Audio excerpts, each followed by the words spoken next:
చెప్పు కాక ఏమైంది? కడుపు నొప్పి లేచింది సార్. అబ్బా! అపెండిక్స్ ఆపరేషన్ చేయాలి.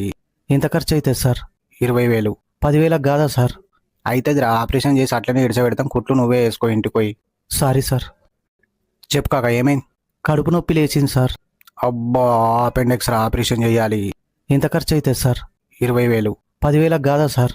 అవుతుంది ఆపరేషన్ చేసి అట్లనే ఇడిచబెడతాం. కుట్లు నువ్వే వేసుకో ఇంటికి పోయి. Sorry sir. చెప్పేది మంచి నువ్వు కోసినాక కడుపులో ఏం దొరికినా ఇద్దరు పుత్ర ముందే చెప్తున్నా. నా కడుపులో దొరికినాయి నాకే కావాలంటే మోర్లేసి తొక్కుతా కొడుక. అట్లా కూడా దొరుకుతాయా సార్? మరి మొన్న పోయిన సోమవారం నాడు కొన్ని గిట్లనే కిడ్నీ ఆపరేషన్ చేసిన లోపల స్టీల్ గిన్నె కనబడ్డది. ముందే చెప్పినానికి అరే లోపల స్టీల్ గిన్నె ఉన్నది బయటకు తీసి ఇద్దరు పోతులని. అటు సరే అన్నాడు. బయటకు తీసి చూస్తే అది గిన్నె. వీడు మాట మార్చి నా కడుపులో దొరికింది నాకే కావాలన్నాడు. కొడుకు మత్తు మంది ఇచ్చి గిన్నెని మళ్ళీ లోపల గుండెనికి కనబడకుండా పెట్టి కుట్లేసిన. ఘోరం సార్. లేకుంటే ఆపరేషన్ మేం చేయాలి. గిన్నెలు గిలాసాలు మీరు తీసుకుపోతారు రావులే. Sorry sir. 2 జతల బట్టలు, 2 బాసన్లు, 2 ప్లేట్లు, నీకోటి నాకోటి. ఒక చిన్న గిలాస తీసుకొని పొద్దుల రాపో మటన్తో దీని ఆపరేషన్ చాలు చేద్దాం. బతుకుంటే నా పేరు మీద సత్య దేవుని పేరు మీద.